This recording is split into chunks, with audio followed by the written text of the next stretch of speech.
नमस्कार, न्यूज़ 7 में आपका स्वागत है। मैं हूं काजल। सबसे पहले नजर डालते हैं आज की खास खबरों पर।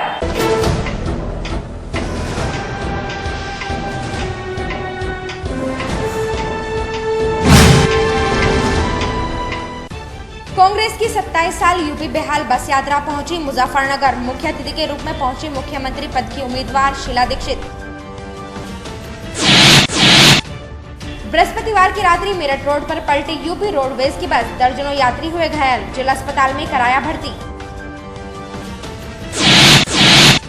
कांग्रेस की जनसभा में कार्यकर्ताओं में जमकर हुआ घमासान, मंच पर बैठने और स्वागत करने को लेकर हुआ हाई वोल्टेज ड्रामा।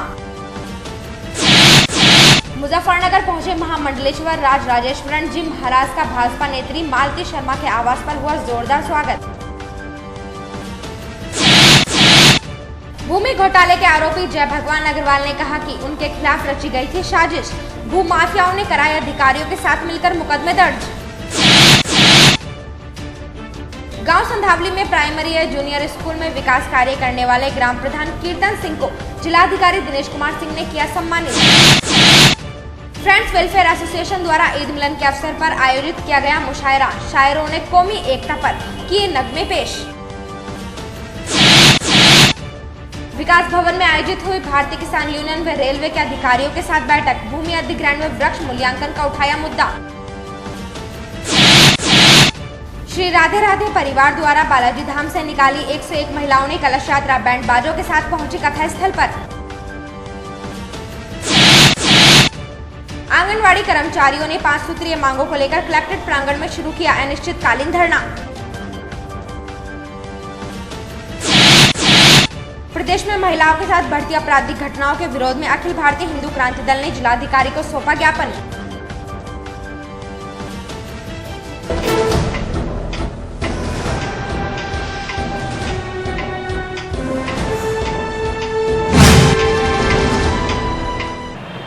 और अब समाचार विस्तार से। शुक्रवार को कांग्रेस की 27 साल यूपी बेहाल बस यात्रा मुजफ्फरनगर पहुंची, जहां टाउन हॉल मैदान में विशाल जनसभा का आयोजन किया गया। मुख्य अतिथि के रूप में दिल्ली की पूर्व मुख्यमंत्री शीला दीक्षित, वरिष्ठ नेता श्री प्रकाश जायसवाल व डॉक्टर संजय सिंह मौजूद रहे। शुक्रवार को कांग्रेस की 27 साल यूपी बेहाल बस यात्रा मुजफ्फरनगर पहुंची, जहां पर टाउन हॉल के मैदान में विशाल जनसभा का आयोजन किया गया, जिसमें मुख्य अतिथि के रूप में मुख्यमंत्री पद के उम्मीदवार एवं दिल्ली की पूर्व मुख्यमंत्री शीला दीक्षित उपस्थित रही, जिनके साथ कांग्रेस के वरिष्ठ नेता श्री प्रकाश जायसवाल व डॉक्टर संजय सिंह बस यात्रा के साथ मुजफ्फरनगर पहुंचे। जनसभा में श्री प्रकाश जायसवाल ने केंद्र व प्रदेश सरकार पर तीखे वार करते हुए आलोचना की और कहा कि पिछले 27 सालों से यूपी में जनता का बुरा हाल है, विकास के नाम पर जनता को गुमराह किया जा रहा है। डॉक्टर संजय सिंह ने कहा कि केंद्र सरकार ने अच्छे दिनों के नाम पर जनता को ठगा है और साथ ही यूपी के युवाओं को प्रदेश सरकार द्वारा बेरोजगारी के सिवा कुछ नहीं दिया गया। मुख्यमंत्री पद की उम्मीदवार शीला दीक्षित ने कहा कि इस बार 2017 के विधानसभा चुनाव में जनता को भ्रष्टाचार और परिवारवाद को खत्म करना होगा और यूपी के विकास के लिए कांग्रेस को चुनना होगा। बाद में केवल एक काम हुआ है कि उत्तर प्रदेश की जनता ने और हमने चंद परिवारों को प्रतिष्ठापित जरूर कर दिया। चंद परिवारों के हाथ में उत्तर प्रदेश की सत्ता देकर उनको मालामाल बना दिया और अपने को बेहाल कर दिया। उस बेहाली को दूर करने के लिए हमारी नेता श्रीमती सोनिया गांधी और राहुल गांधी ने उत्तर प्रदेश के हालात को देखते हुए ये 27 साल यूपी बेहाल की यात्रा निकाली है। उनकी इच्छा है, उनकी आरज़ू है कि हम एक बार उत्तर प्रदेश की जनता को, उत्तर प्रदेश के आवाम को सतर्क कर दें कि तुमने 27 साल में जो भी किया है उसका परिणाम ये है कि किसान भी रो रहा है, मजदूर भी रो रहा है, व्यापारी भी रो रहा है, छात्र भी रो रहा है, युवा भी रो रहा है। किसी युवा को उत्तर प्रदेश में रोजगार नहीं मिलता है तो उसको या तो गुड़गांव जाना पड़ेगा या बेंगलुरु जाना पड़ेगा या हैदराबाद जाना पड़ेगा, मुंबई जाना पड़ेगा, पुणे जाना पड़ेगा। उत्तर प्रदेश के नौजवान को उत्तर प्रदेश में कोई रोजगार नहीं प्राप्त होता। इस हालत में उत्तर प्रदेश को पहुंचाया किसने? इन तमाम राजनीतिक दलों ने जिन्होंने 27 सालों तक उत्तर प्रदेश में राज्य किया। किसी को ये चिंता नहीं रही कि उत्तर प्रदेश का पानी सबसे अच्छा, उत्तर प्रदेश की मिट्टी सबसे अच्छी। आप लोग बैठ जाओ भैया, सही कह रहे हैं। क्यों जाना पड़ेगा? क्योंकि उत्तर प्रदेश में रोजगार का कोई साधन नहीं है, न ही यहां का आधारभूत ढांचा मजबूत किया गया है, न ही यहां बड़े उद्योग लगाए गए हैं, और जो उद्योग लगे थे उनको भी नीलाम कर दिया गया। नीलामी की रकम का बड़ा हिस्सा किसके पास गया? सरकार के पास नहीं गया। बड़ा हिस्सा इन नेताओं के पास और मंत्रियों के पास गया जो डकार गए उस रकम को कि हम उत्तर प्रदेश में कोई अच्छा जॉब नहीं पा सकते। ये हालात सोनिया जी देख रही हैं, राहुल जी देख रहे हैं, और उन्होंने ये संकल्प लिया कि इस बार हम उत्तर प्रदेश के हालात को बदल के छोड़ेंगे। उन्होंने हमारी एक नेता को, जिनको दिल्ली के हालात बदलने के लिए दिल्ली बुलाया था, वापस उत्तर प्रदेश भेज दिया है कि जाके दिल्ली की तरह उत्तर प्रदेश के भी हालात बदल दो। नहीं है, यहीं से गई थी, यही एक बहुत विराट नेता की बहू है, और वहां से फिर इनको दोबारा भेजा गया है उत्तर प्रदेश कि उत्तर प्रदेश के हालात भी बदल दो। उनको लेकर डॉक्टर संजय सिंह, प्रदेश कांग्रेस कमेटी के अध्यक्ष श्री राज बब्बर जी, हम लोग सब उनको लेकर प्रदेश के कोने कोने में जा रहे हैं। हर तस्वीर भी बदल जाएगी। उत्तर प्रदेश में औद्योगिक उत्पादन होगा, औद्योगिक संस्थान लगेंगे, उत्तर प्रदेश का आधारभूत ढांचा मजबूत होगा। हुई पूरे प्रदेश के बहुत सारे जिलों में हम लोगों ने गांव से लेकर शहर तक, जिले से लेकर डिवीजन हेडक्वार्टर तक हर जगह जाकर देखा, किसी तरह से उत्साह, किसी तरह से लोगों को सम्मान कांग्रेस के लिए पैदा हुआ है, जिससे साफ दिखता है कि आने वाले 2017 के चुनाव में कांग्रेस की सरकार बनेगी। सरकार इसलिए बनेगी कि कांग्रेस ने जो भी आजादी के बाद और आजादी के पहले भी इस देश को जोड़ करके ले चलने का जो वसूल बनाया है, कांग्रेस ही ऐसी पार्टी है जो इस देश में सब तरह के लोगों को, हर जाति, हर बिरादरी, हर धर्म, हर भाषा बोलने वाले, हर क्षेत्र में रहने वाले लोगों को एक साथ जोड़ करके ले चल सकती है। ये ताकत, ये इच्छा शक्ति और किसी पार्टी में नहीं है। भतीजे की इमेज ठीक करने के लिए कुछ मंत्रियों को हटा दिया गया कुछ दिन पहले।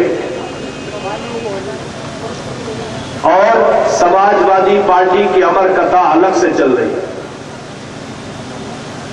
आज पार्टी के अगुआ ने साबित कर दिया कि उनका मुख्यमंत्री तो बड़ा अच्छा आदमी था, लेकिन आज उन्होंने ही, उनके पिताजी ने ही, हालांकि पहले तो उन्होंने कई बार कहा कि हमारी उत्तर प्रदेश की सरकार बड़ी भ्रष्ट है, समाजवादी पार्टी के लोग जमीन कब्जा कर रहे हैं, गुंडागर्दी कर रहे हैं।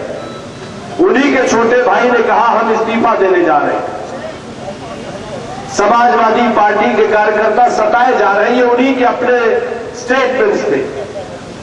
लेकिन आज माननीय मुलायम सिंह जी ने कहा कि हमारा बेटा तो अच्छा आदमी है, लेकिन एकदम कठपुतली है, उसकी डोर कहीं कौन है।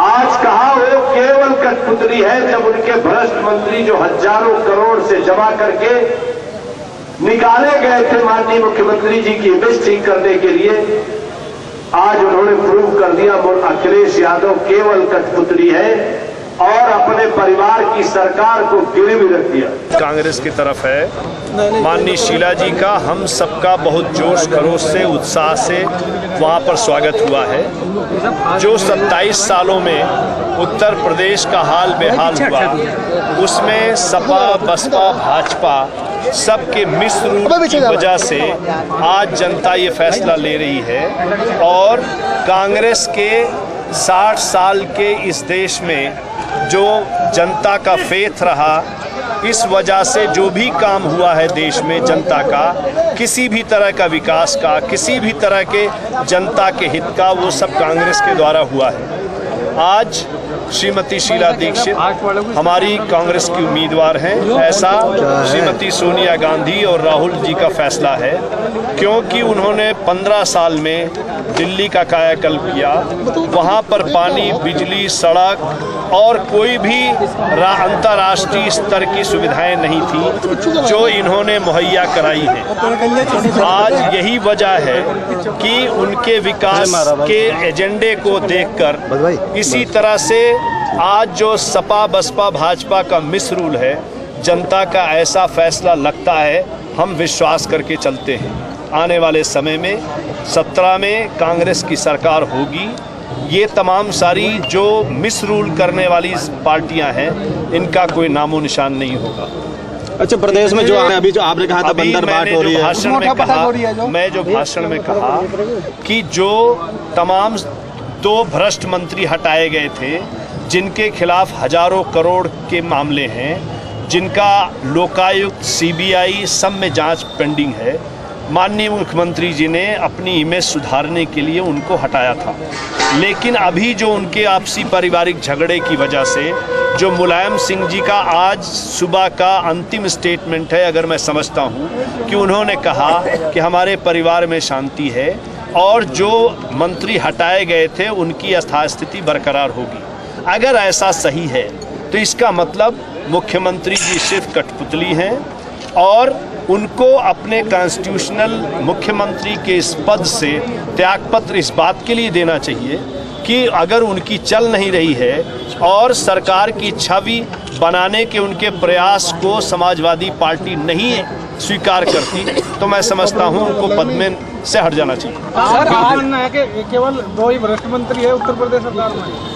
मुझे लगता है कि कोई भी ईमानदार मंत्री है खोजना बड़ा मुश्किल है। सब पार्टियों ने भले ही ले लिया, लेकिन उनके जो हमेशा जो उनका इतिहास है वो विकास का नारा देते हैं, केवल नारे के लिए, करते कुछ नहीं है। हम जब कहते हैं तो उस काम को करते भी हैं। तो हमारा ये विकास का है और समाज को एकजुट हो जाना चाहिए। जो बटा हुआ समाज है वो उसको भी हम जोड़ना चाहते हैं, क्योंकि कांग्रेस सबके लिए और सबके लिए काम करती है और सबको अपने दिल से लगाती है। क्या प्रदेश की जनता को यूपी सरकार की जो स्थिति है इस समय, जो परिवारवाद की स्थिति है, उससे सबक लेना चाहिए? ऑफ कोर्स ले रही है। हमें बहुत आज जो हम घूम रहे हैं तो बहुत सारे लोग हमसे ये कह रहे हैं कि हम परेशान हो गए हैं और अब सच्चाई जो है वो खुलकर सामने आ रही है। जो पहले छुपी छुपी रहती थी वो सामने आ रही है। पूर्व लेखपाल जय भगवान ने प्रेस वार्ता कर खुद को निर्दोष बताया और क्षेत्र के भूमाफियाओं पर साजिशें करने का आरोप लगाते हुए साक्ष्य प्रस्तुत किए। शुक्रवार को पूर्व लेखपाल जय भगवान ने प्रेस वार्ता कर पत्रकारों को जानकारी दी कि उन पर लगाए गए भूमाफिया के आरोप, जिसमें वे जेल भी गए हैं, झूठे हैं। उन्होंने कहा कि उन्हें षड्यंत्र के तहत फंसाया गया था। जेल से रिहा होने पर उन्होंने प्रशासन के कुछ अधिकारियों पर इस कार्य में संलिप्त होने का दावा किया। उन्होंने कहा कि जिस समय उन्हें चक्रव्यूह में फंसाया जा रहा था, उनके पास अनेक सबूत थे जिससे वे अधिकारियों पर आरोप सिद्ध कर सके, लेकिन पुलिस की सख्ती के कारण वे ऐसा नहीं कर पाए। जेल से रिहा होने पर उन्होंने साक्ष्य जुटा लिए हैं और कहा उन सभी अधिकारियों को सलाखों के पीछे पहुँचाने से पहले शांति से नहीं बैठेंगे। उसने सन 2005 में भी 400 बीघा जमीन की फर्जी कॉलोनी बनवाई, बेच दी। मेरे पास उसके कागजात 400 बीघा जमीन की वसीयत ये कह 7 आदमी गांव खेड़ा गैर रहमानी है, वहाँ ऐसे हैं जो इस पृथ्वी पे है ही 100 बीघा जमीन है, अरबों रुपये। इसके बाद में खेल शुरू हुआ। डीएम कौशलदास सरकारी लूट रहे हैं। जिस जमीनों पे मैंने उनका कब्जा था, मुकदमे किए, बाद में मेरे खिलाफ मुकदमे कर दिए गए। हालात ये हुए कि माफिया ने किसानों पर लगा दी गई और जो किसानों पे उसने NCR 506 धारा में कराई, उन किसानों को सबको जेल भेज दिया गया। सब चीज़ें मेरे पे हैं। फिर मुझे लाखों बीघा जमीन के बंदर बांट का आरोपी बताया गया और ये कहा गया, रामकिशन शर्मा की चिट्ठी है कि आपका पर्सन काल्पनिक पर्सन है। भारतीय किसान यूनियन राष्ट्रीय अध्यक्ष राकेश टिकैत और जिला अध्यक्ष राजू अहलावत ने विकास भवन के सभागार में रेलवे विभाग के अधिकारियों के साथ बैठक की। बैठक में रेलवे विभाग द्वारा अधिग्रहित किए जा रहे किसानों की भूमि का सही मुआवजा दिए जाने का मुद्दा उठाया गया। भारतीय किसान यूनियन के राष्ट्रीय अध्यक्ष राकेश टिकैत और जिला अध्यक्ष राजू अहलावत ने रेलवे विभाग के अधिकारियों और प्रशासनिक अधिकारियों के साथ विकास भवन के सभागार में बैठक की। बैठक में भाकियों नेताओं ने रेलवे विभाग द्वारा किसानों की अधिग्रहण की जा रही भूमि की सही नाप और सही मुआवजा दिए जाने का मुद्दा उठाया। 26 गाँव की जमीन रेलवे विभाग द्वारा अधिग्रहण की जा रही है, जिसका सही मुआवजा दिए जाने की बात कही। साथ ही 2011 में जिन किसानों की जमीन अधिग्रहित कर ली गई थी, उनको सही मुआवजा नहीं दिया गया था, उनको भी मुआवजा ब्याज सहित दिए जाने की मांग की। राकेश टिकैत ने कहा कि जब तक मांगे पूरी नहीं होती, रेलवे विभाग द्वारा कार्य नहीं करने दिया जाएगा। साथ ही मांगे पूरी नहीं होने पर उग्र आंदोलन करने की चेतावनी दी। कार्य था जो आपकी जमीन संबंधी मुद्दे से हटके वृक्षों के मूल्यांकन संबंधी कार्य की जिम्मेदारी फॉरेस्ट को द्वारा विशेष अध्याप्त अधिकारी जो है सहारनपुर सूचित की गई थी। उस दौरान रेलवे के अधिकारी हमारे ऑफिस में जब इस कार्य को कराने के लिए आए तो अति शीघ्रता में ये कार्य हमसे कराना चाह रहे थे। हम बहुत अपनी 5 करोड़ जो वृक्षारोपण का एक अभियान चल रहा था, उसमें आपके ज़िले में 5,20,000 पौधे का रोपण का कार्य 11 जुलाई को नियत तिथि थी। हम बहुत ज़्यादा व्यस्त थे, लेकिन इन लोगों ने बहुत ज़्यादा हमसे तेज़ी दिखाते हुए और जो गणना की इन्होंने रिपोर्ट अपनी दिलवाई थी उस पर, हाँ, इसीलिए इनके सामने कहा पाया कि इसमें आपके स्तर पर कोई असंतोष है। उस दिन अध्यक्ष जी हमारे कार्यालय में आए, आक्रोशित थे और आकर के अपनी बताई इन्होंने स्थिति, और हमने तत्काल उसी दिन निर्णय लेकर के जो दो पत्रों से 13,263 वृक्षों का जो मूल्यांकन किया गया था आप लोगों का, और विशेष अध्याप्त अधिकारी सहारनपुर को जो रिपोर्ट हमने भेजी थी, वो अपनी उस लेटर को मैंने निरस्त कर दिया। और उस लेटर को निरस्त करके हमने पुनः अपनी एक नई टीम तैयार कर दी, उन गाँव के लिए स्टाफ नियुक्त कर दिया और नियत ये कर दिया कि वो स्टाफ मौके पे जाएगा, उस नपन के कार्य को आपके सामने करेगा। आपका जो प्रतिनिधि होगा किसान का, जो मालिक होगा या उसका लड़का होगा, जो भी होगा। देखो, मुद्दे तो वही जो मुआवजे वाला मामला चल रहा है, रेलवे वाला। यहाँ पे करीब 26 गांव का ये मुआवजे का मामला है। वही बातचीत अभी चल रही है। तो उम्मीद है कि इसका हल निकलेगा। कब तक निकलेगा ये तो नहीं बता सकते, लेकिन एक टेबल पे लोग बैठ के किसान, रेलवे के अधिकारी और प्रशासनिक अधिकारी, एक बातचीत जारी है। और नहीं होगा तो आंदोलन है जब तक मुआवजे का सही निर्धारित नहीं होगा, जब तक रेलवे का काम पूर्ण रूप से बंद होगा। कुछ किसानों की जमीन 2011 में गई और उनके साथ में धोखाधड़ी करके कहीं 1100 रुपये का मुआवजा, कहीं 200 रुपये का मुआवजा दिया गया। तो वो भी किसान इसी साथ में आएंगे, उनका भी उसी टाइम से 1100 रुपये मुआवजा, उस पर इंटरेस्ट, वो भी इनको पूर्ण रूप से देना पड़ेगा। किसानों के साथ में जो अन्याय जो कर रहे हैं ये कतई बर्दाश्त करने के काबिल नहीं है। इसके लिए एक बड़ी लड़ाई की जरूरत है, वो लड़ाई लड़ी जाएगी। नई मंडी बालाजी धाम से श्री राधे राधे परिवार द्वारा कलश यात्रा निकाली गई। 101 महिलाएं सिर पर कलश रखकर कथा स्थल पर पहुंची और कलश स्थापना की। शुक्रवार को श्री राधे राधे परिवार द्वारा कलश यात्रा निकाली गई। कलश यात्रा नई मंडी बालाजी धाम से प्रारंभ होकर जानसठ रोड स्थित कथा स्थल पर पहुंचकर संपन्न हुई, जहां कलश स्थापना की गई। कलश यात्रा का शुभारंभ कथा व्यास धर्मेंद्र उपाध्याय शास्त्री वृंदावन मथुरा वालों के द्वारा किया गया। कलश यात्रा में 101 महिलाएं कलश अपने सिरों पर रखकर बैंड बाजों के साथ कथा स्थल पर पहुंची। यात्रा में महिलाओं ने खूब नृत्य किया, साथ ही भगवान का गुणगान किया गया। कलश यात्रा के उपरांत दोपहर 2 बजे से श्रीमद् भागवत कथा का शुभारंभ हुआ, जिसमें कथा व्यास द्वारा प्रभु नाम का गुणगान किया गया।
बृहस्पतिवार की रात्रि मेरठ से मुजफ्फरनगर आ रही यूपी परिवहन की बस डिवाइडर से टकराकर पलट गई, जिसमें बैठी दर्जनों सवारियां घायल हो गई।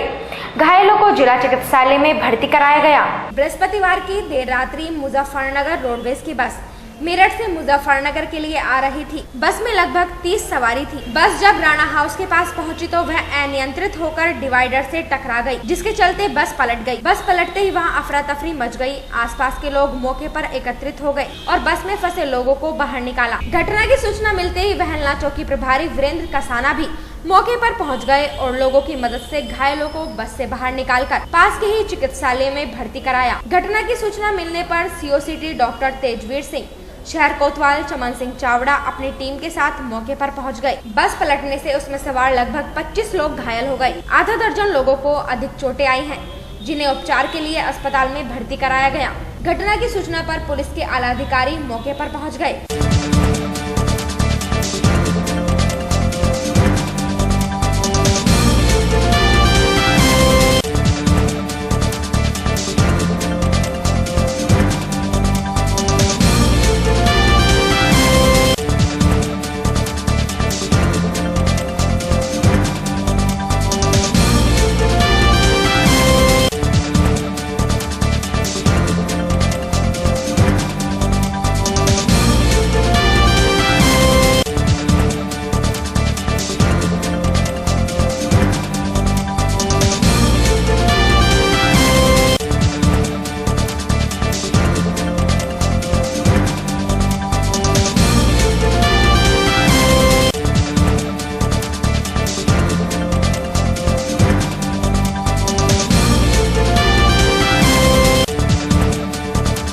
एक रोडवेज की बस है, जैसा कि आप देख रहे हैं। ये मेरठ से चली थी मुजफ्फरनगर के लिए और यहाँ शहर में घुसने से पहले ही अनियंत्रित होकर ये पलट गई है डिवाइडर से टकराकर। इसमें जो सवारियां बैठी थी वो मामूली चोटें आई हैं। तत्काल पुलिस मौके पर पहुंच के जो है बचाव कार्य शुरू किया है और जो भी घायल थे उनको जिला अस्पताल पहुंचाया है। बहुत ज़्यादा गंभीर रूप से कोई घायल नहीं है, सभी सवारियां सकुशल इसमें बच गई हैं, कैसी कोई चोट नहीं है। शीला दीक्षित की जनसभा में मंच पर शीला दीक्षित का सम्मान करने पहुंचे कांग्रेस कार्यकर्ताओं में चले लात घुसे।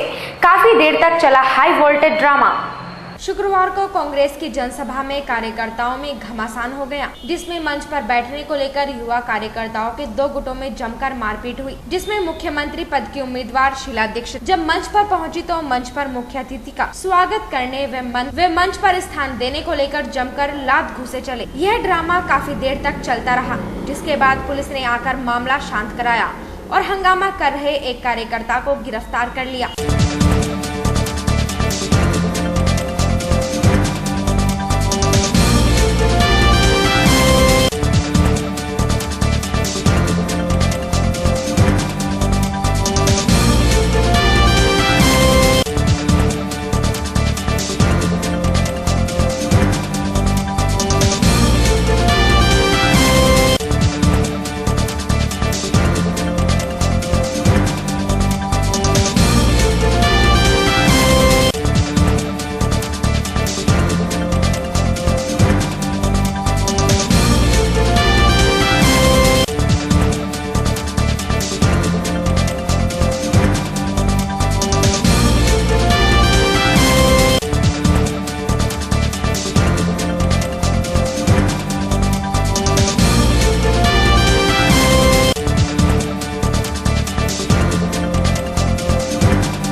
आपसी मनमुटाव होगा, पार्टी को लेकर के तो कोई ऐसा मुझे मनमुटाव नहीं दिखाई देता। और बाकी तो ये फैसला जिला अध्यक्ष और हमारे जो मंच पर बैठे हाईकमान के नेता हैं, इन्हीं का फैसला है कि ये क्या फैसला है। ये जिला अध्यक्ष नानू मियाँ हैं पार्टी के हमारे, और युवक कांग्रेस का हमारा लोकसभा अध्यक्ष है जुनेद रऊफ। इनके बेटे के बीच में और जिला अध्यक्ष के बीच में ये घटना हुई है। जिन्होंने उत्साह था या 27 साल बाद जो इस तरह से एक बेहाल यूपी उसका कहीं जुनून था कार्यकर्ताओं को? देखिए, ऐसा है कि जहाँ जहाँ यात्रा जा रही है, मैं आपको रिपोर्ट बताता हूँ, जहाँ जहाँ भी कार्यकर्ता मौजूद हैं कार्यकर्ताओं के अंदर पार्टी में ज्वाइन करने की लगन पैदा हुई है और जो अदर वर्कर हैं पार्टी छोड़ करके भी आ रहे हैं, सपा बसपा भाजपा से जो लोग तंग आ चुके हैं। सांप्रदायिक माहौल प्रदेश के अंदर बुरी तरह से फैल चुका है, जैसा कि आप लोग जानते हैं। इस तरीके से प्रदेश का माहौल खराब करने का काम इन्होंने किया है। तो एक ही विकल्प है, सिर्फ और सिर्फ कांग्रेस, जो सब धर्मों को सब जातियों को साथ लेकर के चलने का काम करती है। और अब वक्त चला है छोटे से ब्रेक का, कहीं जाइएगा नहीं, देखते रहिए न्यूज़ 7।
मुजफ्फरनगर, लेकिन केसंद में बंबई की सब आइटमें मिलती हैं।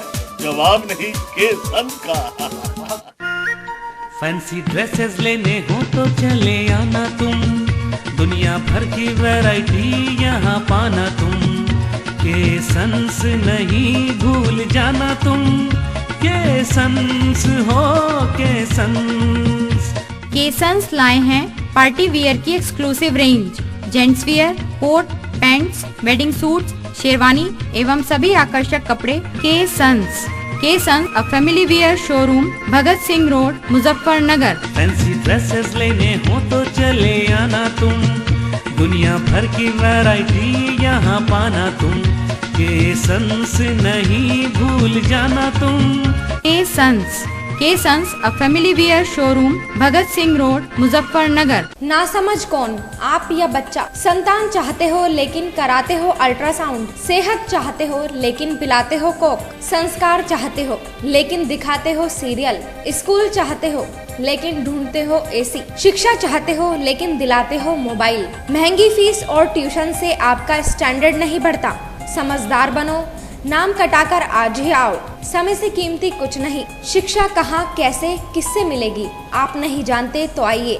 MN public school English medium, निकट बिजली घर, महावीर चौक, बाग बलवंत सिंह, मुजफ्फरनगर। प्ले टू 10 प्रवेश उपलब्ध हैं।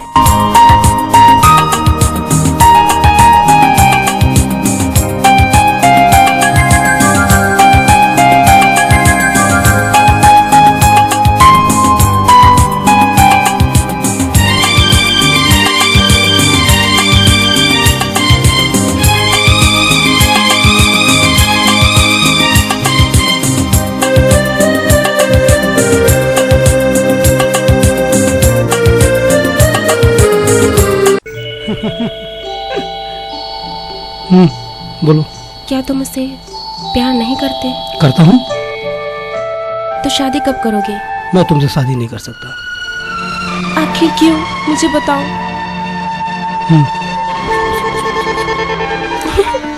बस इतनी सी बात? तो चलो मेरे साथ, चलो भी। कहाँ? हकीम रब्बानी दवाखाना। माँ बहनें निराश ना हो, मुजफ्फरनगर के मशहूर हकीम रब्बानी का ऐलान।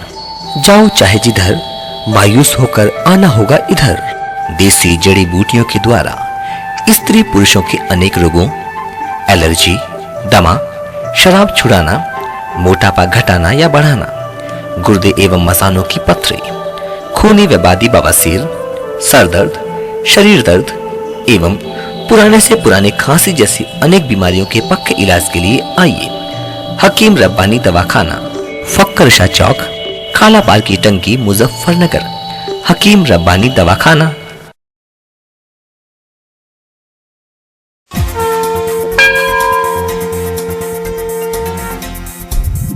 हमको विश्वास है हम सब एक साथ हैं, कुछ कर दिखाएंगे हम, पीछे न देखेंगे, बढ़ते रहेंगे कदम, हिम्मत जिगर से चलेंगे हमेशा, साथ साथ में हम, छूना है आसमां कर कुछ दिखाना है, ये ही लगी है लगन।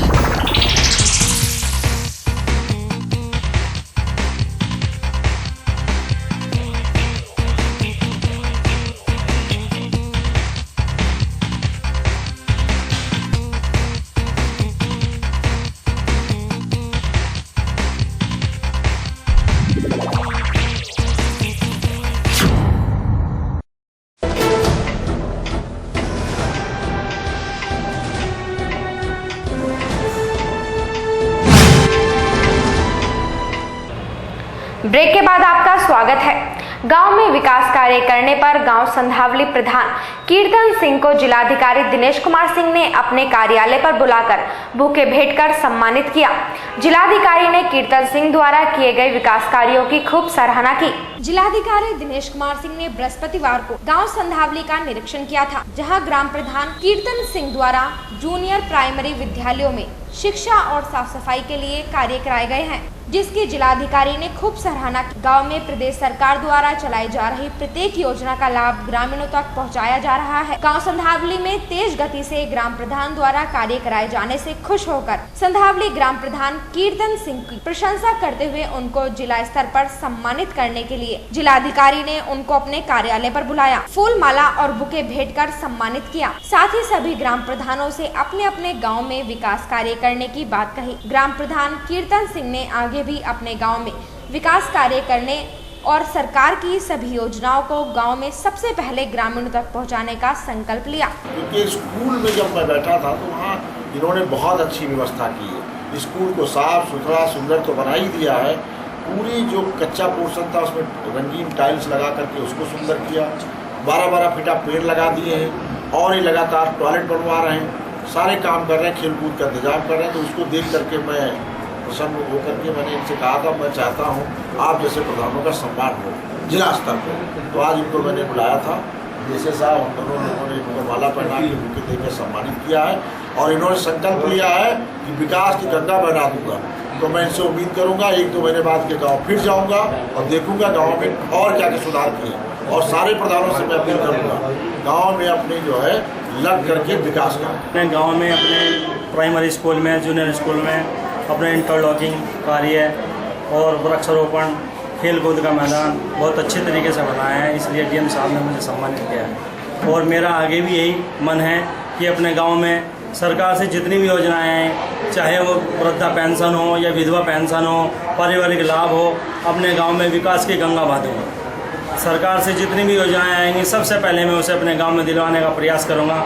मेरा यही मन है, मैं लगातार अपने विकास में लगा रहूँगा। और भी जो भी मेरे साथ मेरे प्रधान हैं सभी को मैं यही संदेश देना चाहूँगा कि ज़्यादा से ज़्यादा अपने गांव में विकास कराएं और उन्नति दिखाएं, अपने गांव को शिक्षा के बच्चों को शिक्षा की तरफ भी लेकर चलें, मैं यही कहना चाहूँगा। भाजपा नेत्री मालती शर्मा के आवास पर पहुंचे महामंडलेश्वर राज राजेश्वरण जी महाराज का जोरदार स्वागत किया गया।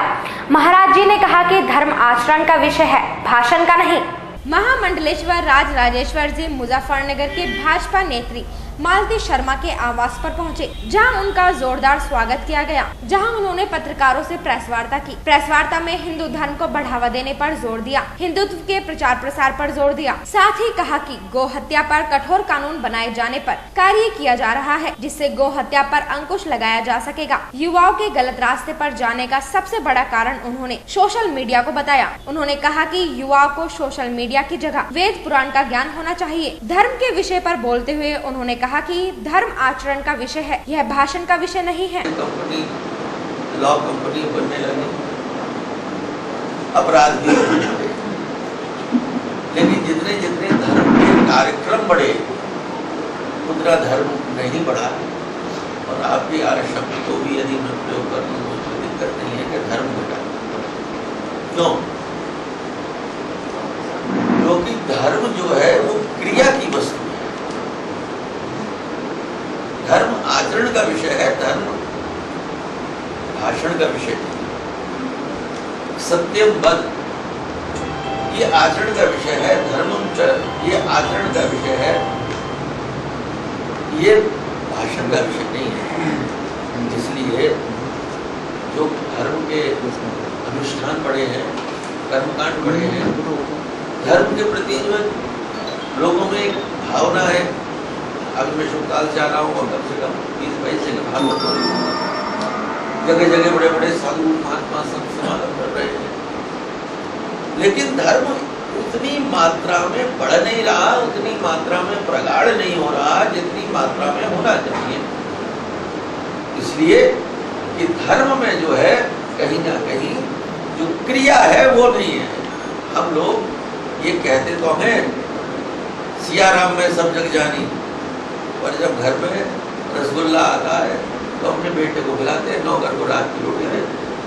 तो सीताराम का दर्शन अपने लड़के में होता है, नौकर में नहीं होता। इसलिए धर्म क्रिया की वस्तु है, व्यवहार में उसका स्वरूप दिखना चाहिए, वो आज नहीं दिख रहा। इसलिए धर्म के प्रति लोगों का जो भाव है उसके लिए क्या करना चाहिए?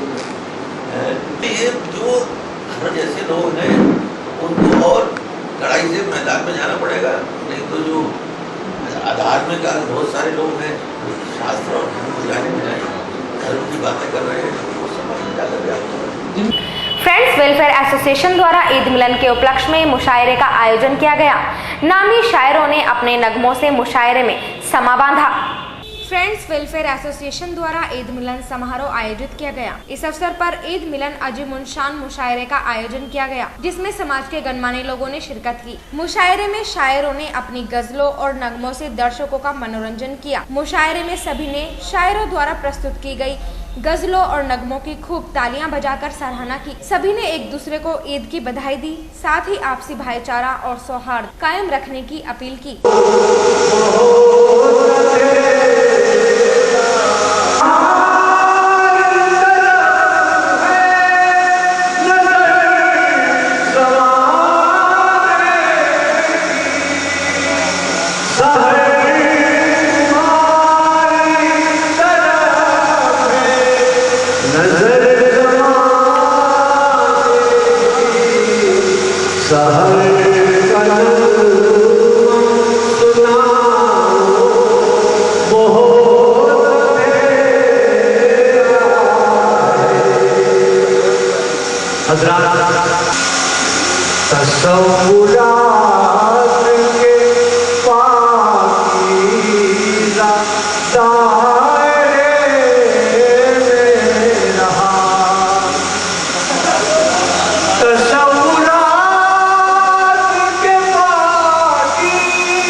बुझ जाए, ये और बात है, बुझ जाए जद में आके चिराग, ये और बात है, बुझ जाए जद में आके चिराग, हवा के रोग में आते नहीं वफा के चिराग,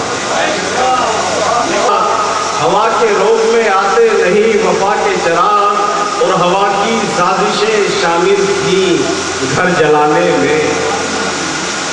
कहना भाई हवा की साजिशें शामिल थी घर जलाने में, मगर था शोर कि चुप है सितम ये था के चराग। हवा की साजिशें शामिल थी मगर था शोर के चुप है सितम ये ढा के चराग, मगर था शोर के चुप है सितम ये ढा के चराग। और मना रहे हैं कलीम साहब, मना रहे हैं दिवाली हवा के खौफ में लोग, मना रहे हैं दिवाली हवा के खौफ में लोग, सजा रहे हैं घरों में बुझा बुझा के चराग। शबे फिराक का आलम न पूछे हमसे, बुझाए हमने मुसलसल जला जला के चराग। बुझाए हमने मुसलसल जला जला के चराग। और शेर मुलाहिजा करेंगे वो उसके लब थे, नौजवान दोस्तों के लिए शेर तोहफे के तौर पर उन्होंने फरमाया कि वो उसके लब थे कि दो पंखड़ी गुलाब की थी, वो उसके लब थे कि दो पंखड़ी गुलाब। जिलाधिकारी कार्यालय पहुंची आंगनवाड़ी कार्यकर्तियों ने 5 सूत्रीय मांगों को लेकर अनिश्चितकालीन धरना शुरू किया। मांगों को जल्द पूरा न किए जाने पर जिला स्तर पर प्रदेश व्यापी धरना प्रदर्शन करने की चेतावनी दी। शुक्रवार को आंगनवाड़ी कर्मचारियों ने जिलाधिकारी कार्यालय पर 5 सूत्रीय मांगों को लेकर अनिश्चितकालीन धरना दिया। उन्होंने हौसला पोषण योजना बंद किए जाने, आंगनवाड़ी को राज्य कर्मचारी का दर्जा दिए जाने, गर्भवती का पैसा आंगनवाड़ी के खाते में, आंगनवाड़ी को प्रतिमाह 18,000 रूपए दिए जाने तथा 10 वर्ष सेवा में पूरा करने पर सुपरवाइजर के पद पर नियुक्त किए जाने की मांग की। उन्होंने कहा अब आंगनवाड़ी कर्मचारियों का शोषण बर्दाश्त नहीं किया जाएगा। अगर उनकी मांगों को जल्द से जल्द पूरा नहीं किया गया तो प्रदेश व्यापी धरने प्रदर्शन जिले दर जिले किए जाएंगे। अपनी मांगों को लेकर आए हैं। 30 साल से आंगनवाड़ियाँ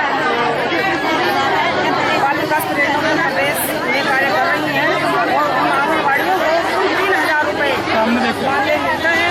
3,000 रुपये मानदेय मिलता है और 3,000 रुपये में क्या वो अपने बच्चों की परवरिश कर सकती है? नहीं कर सकती।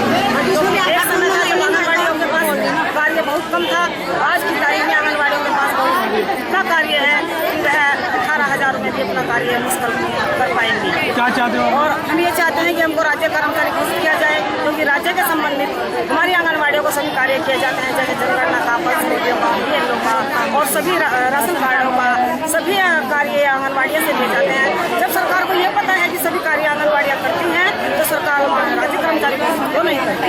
राज्य कर्मचारी घोषित करने के लिए सरकार को क्यों नहीं पता कि उत्तर प्रदेश में एक आंगनवाड़ी विभाग भी है? आंगनवाड़ी विभाग की तरफ से सभी अधिकारी, मंत्री, सभी लोग जागरूक नहीं हैं। तो हम ये सबको जनाना चाहते हैं, अपनी बहन मेनका गांधी से भी प्रार्थना करना चाहते हैं कि बाल विकास पुष्टाहार से समस्या को सुने और आंगनवाड़ी को राज्य कर्मचारी घोषित करें।